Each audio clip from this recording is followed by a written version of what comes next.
Bom dia, pessoal do nono. Estamos aí, tá, para mais uma aula falando ainda sobre o continente europeu, falando sobre esse imenso território em questão de recursos naturais, tá, que nós estávamos estudando na aula passada sobre o relevo, tá? Agora nós vamos estudar sobre hidrografia, sobre o clima e sobre a vegetação, beleza? Então vamos lá para o slide. Pessoal, primeiramente, retomando um pouquinho o conteúdo falando sobre o relevo. Então, o litoral do continente europeu é extenso, tá? Quando nós falamos ali na parte litoral, é bastante recortado, tá? Então, vocês podem ver que ele não são os países agrupados, existem as grandes ilhas, existem países lá acima, ali no extremo norte, tá? Do continente, tá? Recortado, existem países ali que fazem parte também de outro continente, como a Rússia, como a Turquia. Contém um grande número de mares, tá? Golfos, penínsulas e outros acidentes geográficos. Tá? Então, vamos dizer assim, existem várias características naturais ali desse continente. Mares, os mares mais importantes ali, como eu citei, é o Mediterrâneo, o Negro, Adriático, o do Norte, o Báltico, a da Noruega, Egeu e Cáspio. Então, os principais mares. Por que eu falo os principais mares, gente? Porque eles são de extrema importância. Porque alguns países eles não conseguem exportar os seus produtos pelo oceano ali, principalmente pelo oceano glacial ártico, devido a ele estar congelado boa parte do ano. Então, eles utilizam muitos desses mares, beleza? O continente europeu é pequeno em relação aos outros continentes. Possui 10 milhões de quilômetros quadrados. Olha só uma comparação, só o Brasil ali de 8 milhões e meio de quilômetros quadrados dá, vamos dizer, quase todo o território europeu. Então, vamos dizer, então, um continente bastante pequeno, lembrando que ele ganha somente da Oceania, mas apesar dele ser um continente bastante pequeno, existem essas diversidades, tá, naturais. É um continente, como eu estava comentando com o professor Júlio, dá vontade de conhecer. Então existem naturezas belas ali. Na aula passada eu citei para vocês falando sobre a Noruega, né, mostrando aquelas, vamos dizer assim, aquelas imensidões ali, vamos dizer, buracos falando que existem ali nos fiordes, tá, chamados fiordes ali na Noruega, beleza? Vamos lá. Então, Europa, o relevo, tá, ao norte existem as montanhas, tá, ao norte do Canadá, tá, existem ali os montes Urais que dividem ali esse, vamos dizer assim, esse aspecto natural que divide ali a Europa da Ásia, conhecido como a Eurásia. Tá? Ao centro existem as planícies, como eu falei para vocês, boa parte do continente europeu é predominante por planícies, principalmente na parte central. E ao sul existem dobramentos modernos, os Alpes, tá? Os Apeninos da Itália, os Pirineus na França, Cárpatos na Romênia, tá? Então existem dobramentos modernos, ou seja, vamos dizer assim, uma formação mais moderna, tá? E ao norte existem aquelas formações mais antigas, beleza? Vamos lá. Pessoal, então, como vocês estão observando, tá? Novamente, o mapa físico ali da Europa. Então, planícies, vamos dizer assim, essa parte central aqui predominam as planícies. As partes mais escuras, tá, gente? Existem as grandes elevações, tá? Os montes, as montanhas, tá? Então, boa parte então ali do território europeu é formado por planícies. Então, retomando um pouquinho esse conteúdo. Vamos lá. O relevo tem uma grande influência sobre os três aspectos fundamentais. Então, o relevo ele influencia na distribuição da população. A maior parte das pessoas vivem nas planícies, onde os climas são mais amenos e os solos mais férteis. Então o relevo ele influencia, tá, na distribuição populacional da Europa. Então as pessoas procuram viver onde os climas, as temperaturas são mais amenas, onde existem os terrenos mais planos que facilitam ali a atividade econômica. Os usos dos rios, os rios europeus e planícies estão sempre as mais navegadas do mundo, olha só, já que se encontram nas áreas montanhosas são bem aproveitados para a produção hidrelétrica. Então vamos dizer então que os rios, tá, do continente europeu ele é muito utilizado para a navegação, e as partes onde existem as grandes elevações é muito utilizado para a geração de energia elétrica. Variação climática, nos locais de baixas altitudes a tendência é que o clima seja mais ameno, olha só. Então, olha só, quanto maior a altitude, menor é a temperatura. Então, eles procuram os lugares onde as baixas altitudes, as temperaturas são mais amenas. Beleza? Vamos lá. Então, pessoal, falando hoje então sobre a hidrografia, falando sobre os principais rios ali, tá? Do continente europeu. Então, os rios europeus, tá? Apresentam cerca de 75 mil quilômetros de vias fluviais, 43.500 são constituídos por canais. Principais rios são o Danúbio, tá? O Volga e o Reno, tá? Então, eu vou estar falando sobre esses 3 principais rios. Existem outros rios, mas esses são os principais.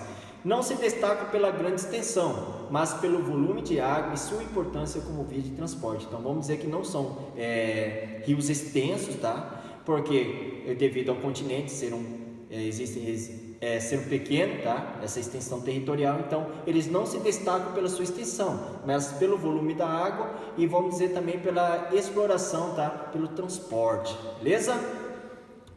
Pessoal, ali no livro de vocês tá falando sobre isso, tá? Então na página 63 ali a hidrografia. Os rios não se destacam pela grande extensão, mas por seu volume de água e sua importância como via de transporte.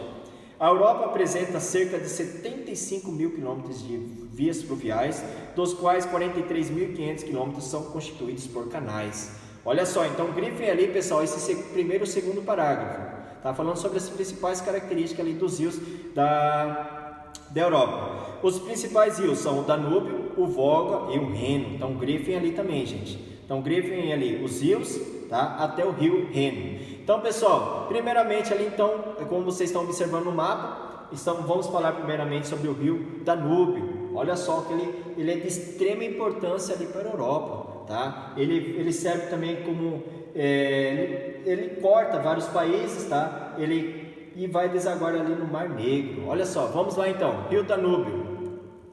Rio Danúbio corresponde a um rio europeu que ocupa o segundo lugar em extensão, superado somente pelo rio Volga. Então vamos dizer então que ele é o segundo maior rio, tá, da Europa, perdendo ali para o rio Volga. Então, como vocês estão observando, ele corta ali a Europa de oeste a leste, tá? Vamos lá. Então o rio Danúbio nasce na região da Floresta Negra, Alemanha, a mais de 60 metros de altitude e deságua no Mar Negro.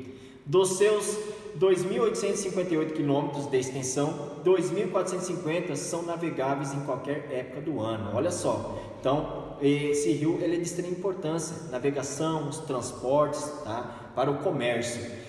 O segundo, tá? Maior da Europa, é considerado do ponto de vista geopolítico o mais importante rio europeu, pois atravessa e serve de fronteira a 9 países. Então, além de ele, vamos dizer, ser de extrema importância para a economia, tá? Ele é muito utilizado para a navegação, tá? Ele também serve como uma fronteira, tá?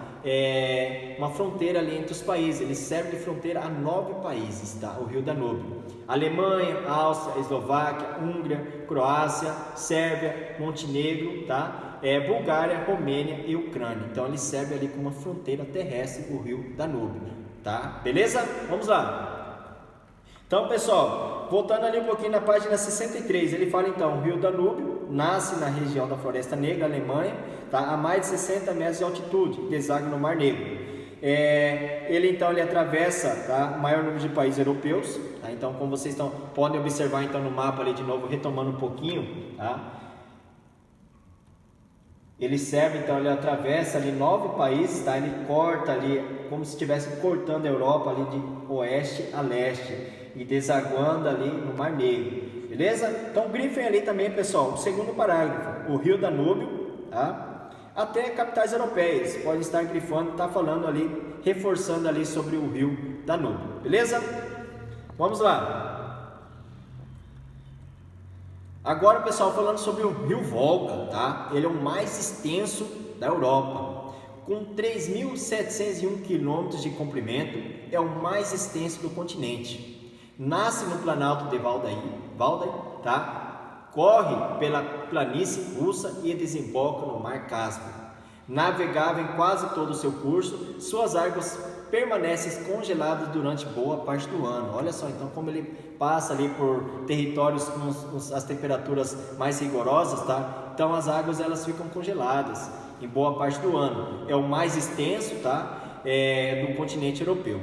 E ali na página 64 está reforçando o que eu acabei de falar para vocês. Com 3.701 km de comprimento, o rio Volga é o mais extenso do continente. Ele nasce no Planalto de Valdai, corre pela planície russa e desemboca no Mar Cáspio. Grifem ali, pessoal, esse primeiro parágrafo na página 64. é importante estar marcando, gente, porque eu posso estar colocando na prova para vocês as principais características que vocês sabem. Qual é o rio mais extenso ali, tá? Do continente europeu, tá? Rio Volga. Qual é o rio ali que serve como fronteira terrestre, que atravessa por 9 países? O rio Danúbio, o segundo mais extenso ali da Europa, tá? E ele é navegável, tá? Então boa parte, porque ele passa por boa parte ali, do relevo de planície, beleza? Vamos lá. Então, como vocês estão observando, tá? É um rio, como eu falei, boa parte ele é um rio navegável, porque ele passa por lugares planos, e onde ele passa por lugares mais acidentados, ele é utilizado para a geração de energia elétrica. Vamos lá. Tá? E o outro rio, Reno, pessoal, o terceiro rio mais importante ali, tá? da Europa, e o terceiro menor dos mais importantes. Com 1.350 km de extensão, liga a parte central da Europa aos Países Baixos. Nasce nos Alpes Suíços, separa a Alemanha da França, passa pelos Países Baixos e desemboca no Mar Norte. Em seu curso foram construídas usinas hidrelétricas, o que permite, junto ao seu principal afluente na Alemanha, o Rio Ruhr, localiza-se o maior complexo industrial da Europa, o que permite os vários escoamentos e vários produtos em custos bem menores do que por outras vias. Olha só então, pessoal, a gente serve de extrema importância, onde se localiza o maior complexo industrial da Europa. Tá, o rio Reno, tá? Então vamos dizer assim, então ele é outro rio de extrema importância, onde escoam esses produtos industrializados ali para outros países pelo rio Reno, beleza? Vamos lá. Então, pessoal, como vocês estão observando, tá? É um exemplo do rio Reno, tá? Ele passa ali pela Alemanha, tá? Um país, vamos dizer assim também, que muitas pessoas têm o sonho de conhecer, tá? Vamos lá. O rio Reno comunica-se com vários rios através de canais e liga o oceano a várias regiões industriais. Isso tornou o porto de Roterdã, tá? Na Holanda, localizado em sua foz, um dos mais movimentados do mundo. Então, o que acontece com esse rio Reno, gente? Eles fazem canais, tá? Ano passado eu passei para vocês sobre o canal do Panamá. Então ali existem também esses canais que ligam, tá? Ao oceano. E o que isso faz? Eles facilitam as exportações, tá? Dos seus produtos. Então ali no rio Reno eles utilizam, e ele fala ali, localizado em sua foz, um dos mais movimentados do mundo, tá? Na Holanda, um dos portos que fizeram ali, tá? Beleza? E ali tá reforçando, pessoal, na 64. O rio Reno está com 1.350 de extensão, é outro rio de grande importância para o espaço geográfico europeu, pois liga a parte central da Europa aos Países Baixos. Ele nasce nos Alpes Suíços, tá? Então podem estar grifando ali no segundo parágrafo da página 64. Junto ao seu principal afluente na Alemanha, tá? Então ele está falando dos rios afluentes, os rios que desagam nesse rio. Em razão das obras de engenharia, o rio Reno é navegável de Basileia, Suíça, até o Mar do Norte, o que permite o escoamento de vários produtos a custos bem menores do que outras vias. Então vamos dizer assim que os custos são menores devido a esses canais construídos ali. Além disso, em seu curso foram construídas várias usinas hidrelétricas. Então vamos dizer que são rios que apresentam quedas. Esse rio Reno, o rio que apresenta mais forças da água. E ali, pessoal, abaixo também está mostrando os outros importantes rios do continente europeu, tá? Rio Tamisa, rio Tejo, tá? Rio Pó. Então existem outros, tá? Vários rios ali na Europa, mas esse, como eu citei, são os mais importantes, beleza? Então, pessoal, para finalizar essa aula, vocês poderiam estar lendo essa página 65, tá? Que fala sobre o rio, o exemplo do Tamisa. Então, o que eles querem citar ali, pessoal? O que acontece com esses outros rios, tá, da Europa? Muitos estão sendo poluídos, tá, gente? Então, está sendo explorado, mas de forma inadequada também. Então, eu quero que, só para finalizar essa aula, eu quero que vocês leiam a página 65, falando sobre o exemplo do Tamisa, um rio ali também da Europa, beleza? Na segunda aula, eu vou estar reforçando, tá? Falando ali sobre o clima e a vegetação do continente europeu. Beleza, gente? É essa aula de hoje e até daqui a pouco.